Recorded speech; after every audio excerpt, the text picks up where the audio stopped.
Eu peço que você abra, por favor, a sua Bíblia. Estarei fazendo a exposição do texto bíblico hoje. Na primeira carta de Paulo a Timóteo, no capítulo 3, estarei fazendo a exposição do versículo 14 ao versículo 16. Diz assim a Sagrada Escritura: Escrevo estas coisas a você, esperando ir vê-lo em breve. Mas, se eu demorar, você saberá como se deve proceder na casa de Deus, que é a igreja do Deus vivo, coluna e fundamento da verdade. Sem dúvida, grande é o mistério da piedade. Aquele que foi manifestado na carne, foi justificado em espírito, visto pelos anjos, pregado entre os gentios, crido no mundo, recebido na glória. Feche seus olhos, vamos orar em nome do Senhor Jesus. Irmãos, é notório que na atualidade a gente enfrenta uma grave, uma profunda crise de identidade. Isso é uma característica social importante no nosso tempo. A crise de identidade. As pessoas não têm mais facilidade e mais clareza em identificar-se, em dizer o que elas realmente são. É uma pergunta que a gente precisa fazer na nossa vida. Quem você é? O que você é e quem você é? O que você representa? É uma pergunta que de tempos em tempos eu faço a mim. Quem eu sou? Qual é a minha missão no mundo? Qual é a minha função? Aquilo que eu preciso cumprir? E muitas pessoas têm dificuldade de responder essa pergunta. Quem realmente elas são? Porque vivem uma crise de identidade. Cada vez mais as pessoas se encontram perdidas, confusas e incapazes de definir o que são. Elas não conseguem definir claramente o que elas são, o que elas representam, o que elas precisam mostrar como ser social, como agente social. E esse processo ele acaba gerando incerteza e ansiedade, culminando em transtornos tanto individuais quanto coletivos. Então a pessoa não sabe quem ela é, não sabe definir quem ela é, ela não tem consciência do que ela representa. Então isso acaba, de certa forma, gerando ansiedade. O que eu estou fazendo? Qual é a minha missão no mundo? O que eu preciso cumprir? Acaba gerando ansiedade e gerando transtorno também, tanto para a pessoa quanto para o coletivo. Porque a pessoa fica transtornada, ela não sabe, né, o seu papel social claro, não sabe distinguir o seu papel social claro. Então, isso gera prejuízo social para ela e gera prejuízo social para as pessoas que a cercam. Isso é importante a gente definir, a gente fazer essa reflexão na nossa vida. Por que eu estou falando isso? Porque essa igreja aqui, que Timóteo era pastor, que era a igreja de Éfeso, ele era o grande bispo das igrejas da região de Éfeso, ela também enfrentava um desafio de preservar e definir a sua identidade. Ela também encarava esse desafio, porque a cidade de Éfeso era uma cidade cosmopolita. Era uma cidade, era uma grande capital.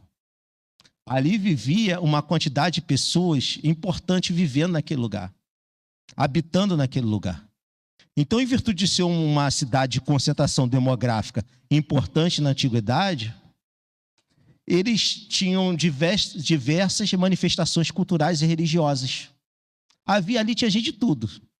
Tinha gente de todos os lugares do planeta, com a sua cultura e com a sua religião. Então havia diferentes manifestações religiosas ali e culturais. E a igreja estava posicionada naquele ambiente e ela precisava também se definir. Mostrar para aquela sociedade o que ela era. As pessoas precisavam olhar para a igreja de Éfeso e falar assim: o que é isso daí? Que organismo social isso aí representa? Qual é a verdadeira identidade dessa igreja? As pessoas precisavam olhar para aquela igreja e enxergar naquela igreja uma mensagem muito clara, uma mensagem muito objetiva. Precisavam ver a cara daquela igreja. E hoje, queridos, nós vivemos o mesmo desafio.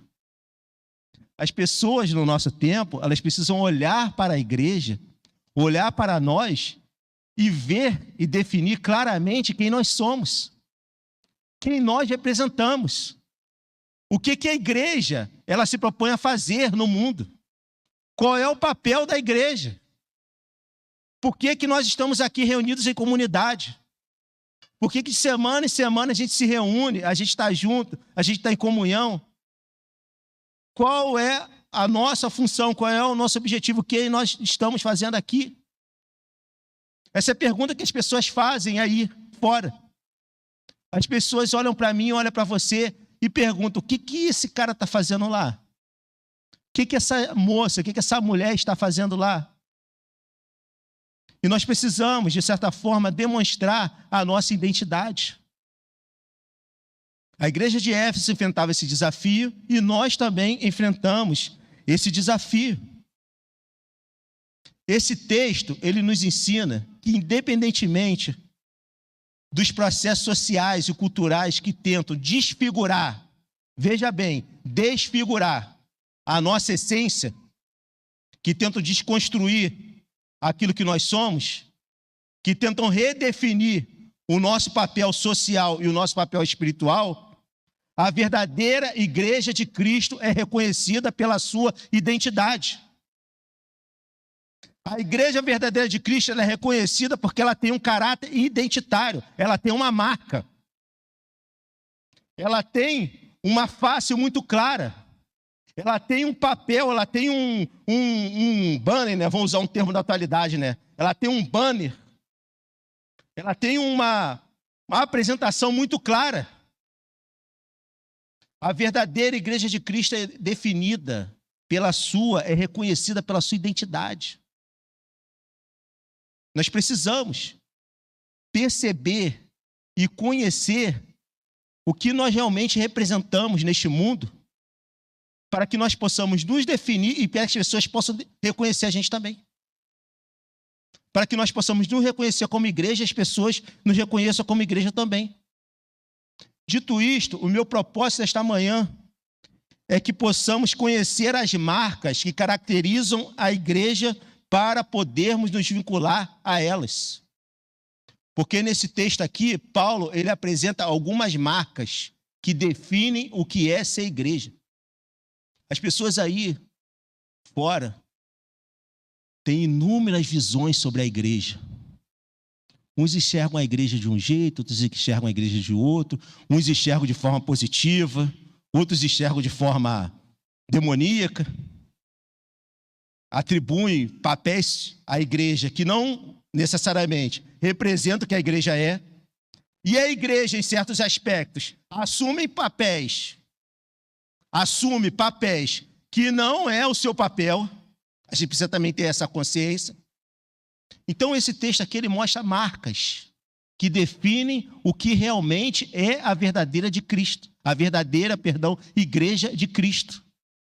E assim, faz com que nós definamos a nossa identidade. Então, ele vai dizer aqui no versículo 14: escrevo estas coisas a você, esperando e vê-lo em breve. O que ele está escrevendo para ele? Ele está escrevendo essa carta pastoral a Timóteo, muito preocupado com aquela igreja, e está dizendo que ele precisava levantar lideranças ali, que essas lideranças precisavam ter atributos, essas lideranças precisavam demonstrar certas características, que a sã doutrina naquela igreja precisava ser mantida. Então, as lideranças precisavam ser pessoas confiáveis, elas precisavam ter atributos morais sólidos. Se você for ver a instrução que Paulo está dizendo para Timóteo aqui, ele só está falando de atributo moral. Ele não está falando de manifestação espiritual que extrapolasse qualquer coisa. Ele só está falando de atributo moral. Então, aquelas lideranças precisavam apresentar atributos morais sólidos, elas precisavam preservar a sã doutrina, e as pessoas precisavam entender o que realmente era ser igreja. Os membros da igreja precisavam ter a consciência daquela missão. O que eu estou fazendo aqui? O que realmente eu sou igreja? O que realmente me define como igreja? Então, a pergunta que eu lanço para você nesta manhã, para eu e você, para nós refletirmos é: o que realmente nos define como igreja? Qual é o elemento de identificação? Qual é o elemento que nos atribui identidade? E Paulo vai dizer aqui, no versículo 15, mas se eu demorar, estou escrevendo isso para você, para que você fique ciente dessas coisas, mas se eu demorar, você saberá como deve proceder na casa de Deus. Então, em primeiro lugar, a primeira marca que identifica a verdadeira igreja de Cristo é que a verdadeira igreja de Cristo, ela é a casa de Deus. Ela é a família de Deus. Ela não é a empresa de Deus. Ela não é o empreendimento de Deus. Ela não é o negócio de Deus. Ela não é o partido de Deus. Ela é a casa de Deus. Ela é a família de Deus. O termo que ele vai usar aqui no grego é oikos, que significa família de Deus, tal como todas as pessoas que ocupam a casa formam a família e um lar. Então ele vai dizer que a igreja, ela é a família de Deus. E pelo fato da igreja ser a família de Deus, a primeira marca que identifica e caracteriza essa igreja é a sua unidade. Porque uma família, ela só se sustenta se ela for unida. Se não houver união na nossa casa, se não houver união no nosso lar, a gente não consegue se manter de pé. Qual família que você conhece que é funcional, que realmente representa uma família que vive em desunião? Que vive em briga? Que vive em confusão? Eu particularmente não conheço nenhuma. Então, a primeira marca identitária da igreja é a sua unidade. A igreja, ela é marcada na sociedade, a igreja, ela é demonstrada na sociedade, ela é apresentada na sociedade porque ela é uma igreja que demonstra unidade. Ou pelo menos deveria demonstrar unidade. Porque esta unidade, ela serve como instrumento de legitimidade da igreja. As pessoas olham para a igreja e como é que as pessoas vão legitimar a igreja? Olha aqui para a gente, aqui, para o nosso corpo social. Como que elas definem a gente? Como elas nos identificam? Como elas trazem ou atribuem legitimidade àquilo que a gente faz? É a nossa unidade. Porque a igreja, ela é reconhecida como uma comunidade terapêutica e abençoadora. As pessoas chegam escangalhadas, as pessoas chegam destruídas, as pessoas chegam destroçadas na igreja. E pela graça e misericórdia de Deus, elas são restauradas. A igreja é uma comunidade terapêutica. A igreja é um hospital de almas. A igreja é lugar de cura. A igreja é lugar de transformação. Mas uma pessoa só é curada, uma pessoa só restaurada, se ela ver exemplo dentro da igreja. Porque se ela chegar aqui e ver a confusão se estabelecendo, ela não vai ser curada e ser restaurada. Mas ela chega na igreja e vê aquele corpo unido, aquelas pessoas num só propósito, aquelas irmãs de oração. Queridos, eu valorizo muito as irmãs de oração. Eu valorizo muito os círculos de oração. Eu vejo milagres no círculo de oração. As pessoas são acolhidas. As pessoas são impactadas pelo amor. E através desse impacto, elas são restauradas. Então a igreja, ela é marcada e ela é legitimada pela sua unidade. A igreja também é legitimada para dar testemunho do poder transformador do evangelho.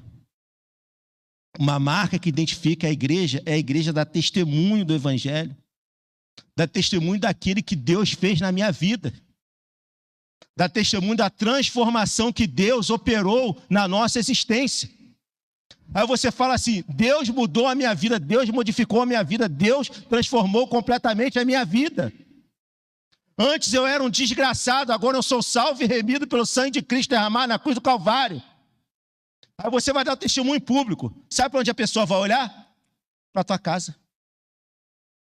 Deixa eu ver se ele é transformado mesmo. Deixa eu ver se ela é transformada mesmo. Vai olhar para a nossa casa. Vai olhar para a nossa família. E vai querer enxergar a unidade. Então, a marca que identifica a igreja é a unidade. Uma igreja que é legitimizada porque ela promove o crescimento individual e coletivo. As pessoas são aperfeiçoadas em graça. As pessoas são transformadas, as pessoas são mudadas. As pessoas são aprimoradas no seu caráter. As posturas sociais, elas mudam. As posturas comportamentais, elas mudam.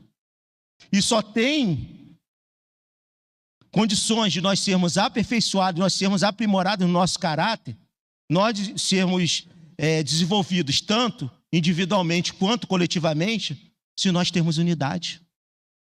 Se nós demonstrarmos unidade. Porque como que eu vou ser desenvolvido? Como que eu vou me desprender de algumas coisas que me faz ser individualista se eu não tiver uma preocupação com a vida do próximo? Como que eu vou ter algum desprendimento de materiais se a unidade não é expressada na minha existência? Então a igreja, ela é definida porque ela é a casa de Deus, ela é a família de Deus, ela vive em unidade. Esta é uma marca identitária da igreja. E quando nós temos consciência que esta igreja ela vive em unidade, isso faz com que eu e você procuremos cuidar, assistir e apoiar os nossos irmãos nas suas necessidades. Essa é a marca da nossa unidade. Meu irmão, você não está sozinho. A igreja está com você e Jesus está com você. Você não está sozinho. Nós estamos vivendo Setembro Amarelo, o mês de prevenção ao suicídio. Eu ratifico mais uma vez, na casa de Deus não existe espaço para suicídio. O corpo de Cristo está com você. Conte com a igreja. Conte com os membros da igreja. Se coloque à disposição para poder assistir as pessoas nas suas necessidades. Porque assim nós estaremos sendo identificados realmente como igreja. E quando a gente tem a consciência que a igreja é a casa de Deus, a família de Deus, isso faz com que eu e você respeitemos as diferenças de pensamento, cultivando o amor e a fraternidade cristã. A gente não precisa pensar igual. A gente não precisa concordar com tudo. A gente precisa concordar com o essencial. O essencial são as doutrinas elementares da fé, que precisa concordar com tudo. A gente não precisa ter o mesmo pensamento.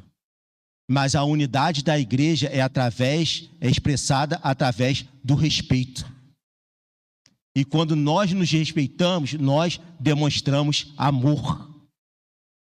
A gente está dizendo assim, a gente é tão unido, a gente se ama tanto, que mesmo que eu não concorde com determinado pensamento do meu irmão, se esse pensamento for somente uma maneira de entender as coisas diferentes da minha e não impacta diretamente a minha fé, eu te amo, meu irmão, estamos juntos porque der e vier. Esta é uma marca que identifica e caracteriza a igreja. Porque Jesus Cristo, ele reconciliou na cruz todos aqueles que creem e se submetem a ele, inserindo-os na família de Deus. Quem nos colocou nessa família é Jesus Cristo. Onde nós estávamos jogados, nós estávamos afastados, nós estávamos longe, mas nós fomos enxertados na videira verdadeira que é Jesus Cristo. E a partir de agora nós nos tornamos família de Deus. E a família de Deus, ela vive unida. A família de Deus, ela coopera. A família de Deus, ela prega o evangelho para o reino através do seu testemunho de unidade. Então, em primeiro lugar, a primeira marca que caracteriza a verdadeira igreja de Cristo é a unidade. Mas ele continua o argumento, ele vai dizer, no versículo 15 ainda, mas se eu demorar, você saberá como deve proceder na casa de Deus, que é a igreja do Deus vivo. Então ele vai dizer que a igreja é a casa de Deus, ela é marcada pela sua identidade, mas ela é também a igreja do Deus vivo. Ela é marcada pela sua vivacidade. Ela é a igreja do Deus vivo, gente. Ela é a igreja daquele que fala diretamente conosco. Ela é a igreja daquele que habita no meio de nós. Então, uma marca que caracteriza a igreja é a sua vivacidade. As pessoas precisam entrar na igreja e ver que Deus está no meio de nós. Precisam reconhecer a presença de Deus no nosso meio. Essa vivacidade está relacionada diretamente à presença de Deus. As pessoas precisam olhar neste lugar e declarar: Deus está neste lugar. E as pessoas olham para esse lugar e declaram que Deus está nesse lugar, porque este lugar é o lugar de realização e milagres extraordinários. É na casa de Deus, na igreja de Deus vivo, que Deus manifesta sinais, maravilhas e milagres.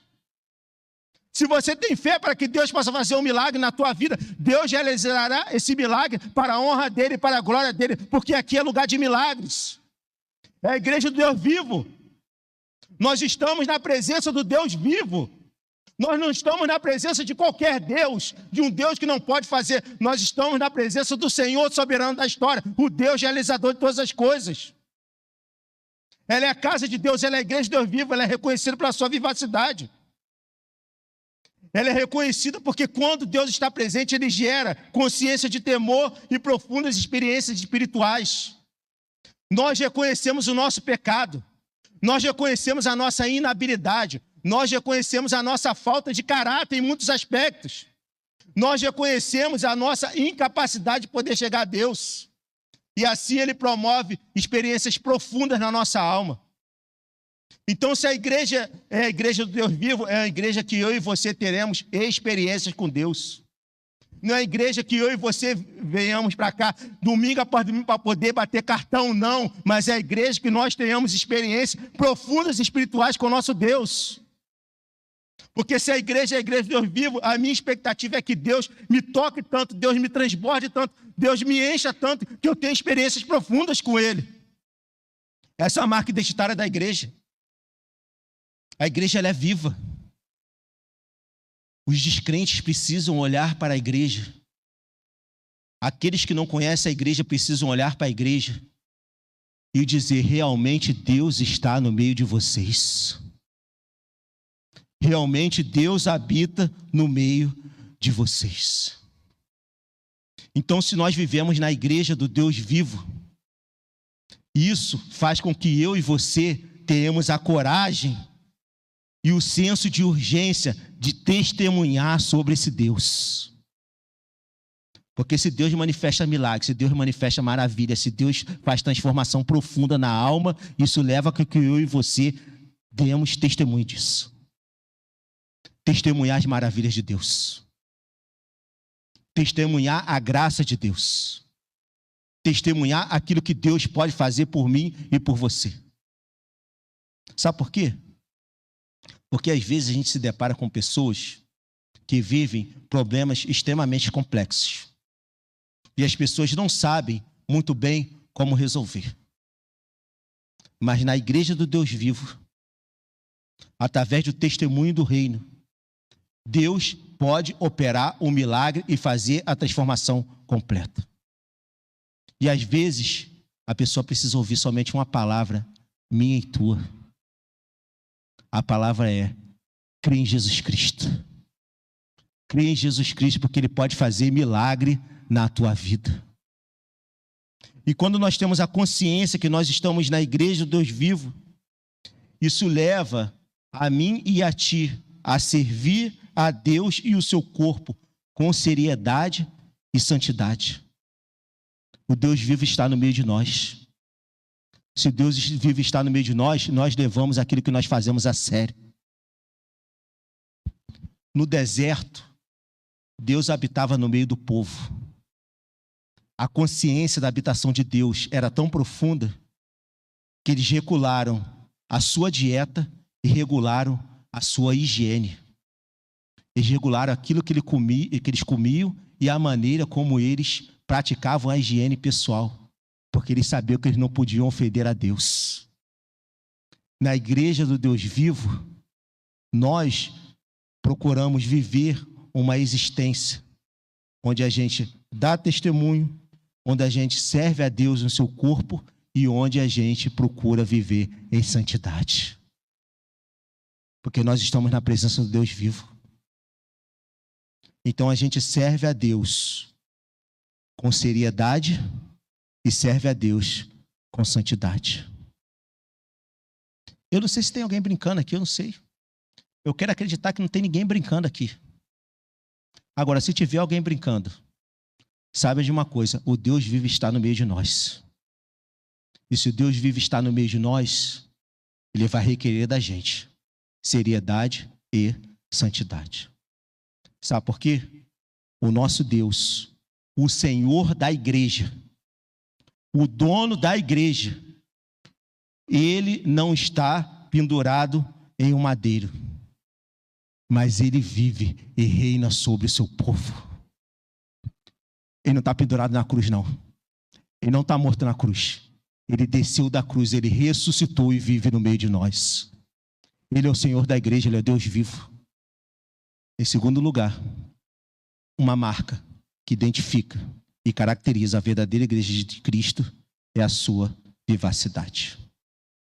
Então ele vai dizer aqui no versículo 14, que ela é a casa de Deus, a igreja do Deus vivo, e ela é, em terceiro lugar, coluna e fundamento da verdade.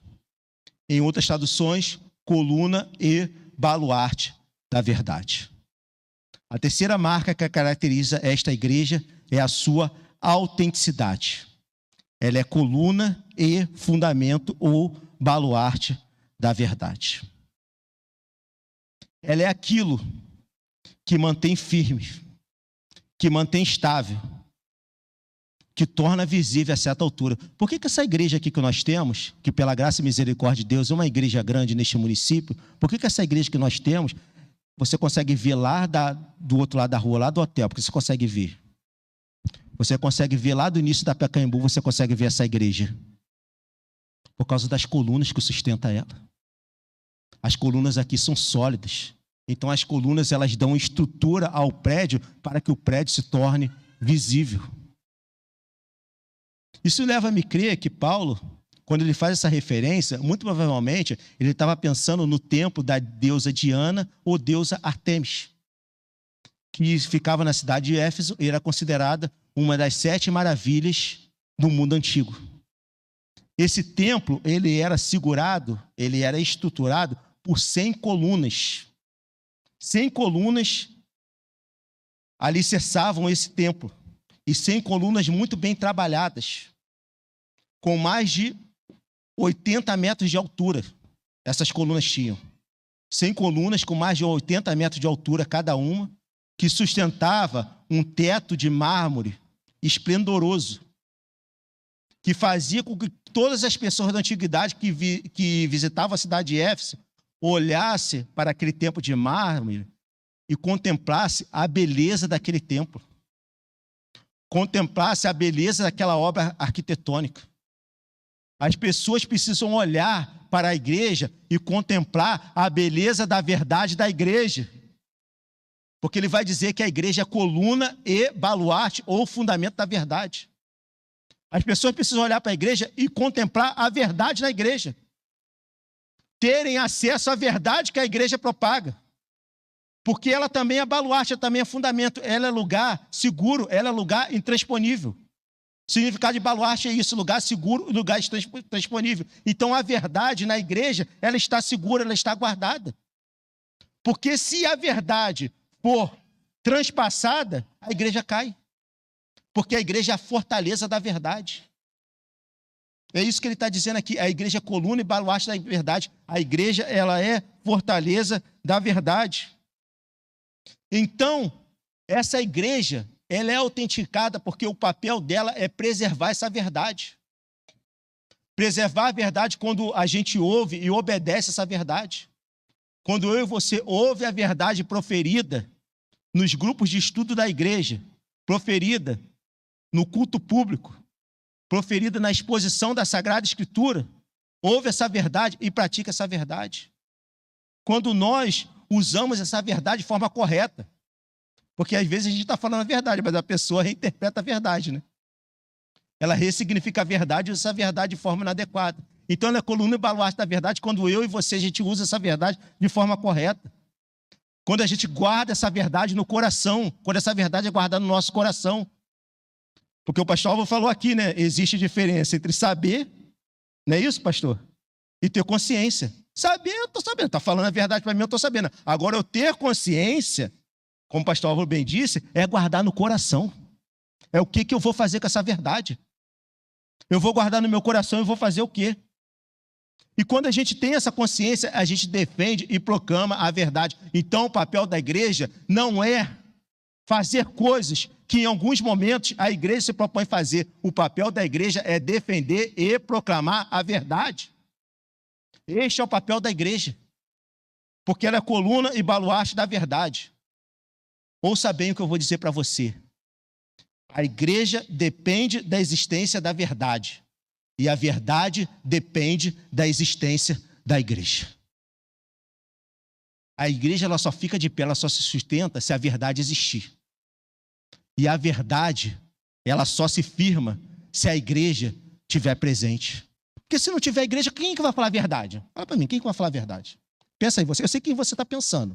Eu sei quem você vai pensando. Não é esse que vai falar a verdade. Não é. Se a igreja não existir, quem vai falar a verdade? Quem propagará a verdade se a igreja não existir? Então a igreja depende da existência da verdade e a verdade depende da existência da igreja.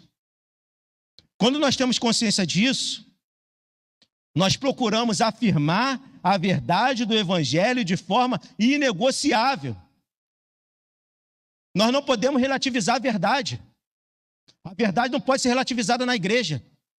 A verdade não pode ser sucumbida. A verdade não pode ser colocada de lado para que outros interesses sejam garantidos. A verdade do evangelho precisa ser reafirmada na igreja de forma inegociável. Porque isso depende da existência da igreja. E quando a gente afirma a verdade de forma inegociável, nós procuramos promover prioritariamente a verdade do evangelho e não a nós mesmos ou qualquer outra causa. O papel da igreja é promover a verdade do evangelho. O papel da igreja não é se autopromover, nem promover outra causa que não seja a verdade. Esse é o papel da igreja, a função da igreja, a marca da igreja. A igreja é coluna e baluarte da verdade. Ela propaga a verdade. Por isso que a igreja não tem candidato. A igreja não tem candidato. A igreja não tem político. A igreja não tem plataforma. Esse não é o papel da igreja. O papel da igreja é propagar a verdade. É promover a verdade. Porque se a igreja se envolver com qualquer outra coisa que não seja a verdade do evangelho, a igreja ela perde o seu papel histórico de denúncia profética. Porque esses daí, todos eles vão errar, em certa medida, e vão nos decepcionar, porque não são seres humanos. Aí a gente perde a nossa legitimidade de fazer a denúncia profética, porque a gente se envolveu.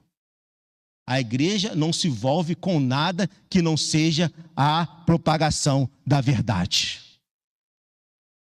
Nada que não seja a propagação da verdade não é papel da igreja. E que verdade é essa? Eu quero finalizar chamando você a atenção. Que verdade é essa que a igreja precisa defender e proclamar? Que verdade é essa? Versículo 16. Sem dúvida, grande é o mistério da piedade. Aquele que foi manifestado na carne, foi justificado em espírito, visto pelos anjos, pregado entre os gentios, crido no mundo, recebido na glória. A verdade que a igreja precisa proclamar e precisa defender é a verdade daquele que encarnou entre nós, daquele que fez morada entre nós, daquele que desceu da sua posição de autoridade, se auto-esvaziou, tomou forma humana para poder morrer por mim e por você na cruz do Calvário. É a verdade daquele que teve o seu ministério validado pelo Espírito Santo, daquele que todo momento andou com o Espírito Santo, daquele que todo momento teve a companhia do Espírito Santo, daquele que todo momento demonstrou os dons do Espírito Santo. É a verdade daquele ser tão imensurável, tão poderoso, que foi assistido pelos anjos, que os anjos andaram e o acompanharam durante toda a sua vida terrena, que os anjos estavam ali o servindo, estavam ali à sua disposição para poder abençoar aqueles que o cercavam. É a verdade daquele que foi proclamado entre as nações. É a verdade daquele que foi pregado no mundo, foi pregado nos povos. É a verdade daquele que teve acolhimento entre todos os povos. Aquele que alcançou, que a sua mensagem alcançou todos os cantos da terra. Que a sua mensagem impacta as pessoas ainda hoje. Que a sua mensagem transforma a vida, que a sua mensagem traz transformação. É a verdade daquele que está lá ao lado de Deus, reinando e zelando por nós. É a verdade daquele que, enquanto alguns gritavam, crucifica, crucifica, crucifica, o céu estava sendo aberto para ele poder viver, para ele poder reinar. A verdade da igreja é Jesus Cristo, que morreu por nós. Esta é a verdade do Evangelho. É a verdade de Cristo e sua obra realizada na cruz do Calvário em nosso. Feche seus olhos, vamos orar em nome de Jesus.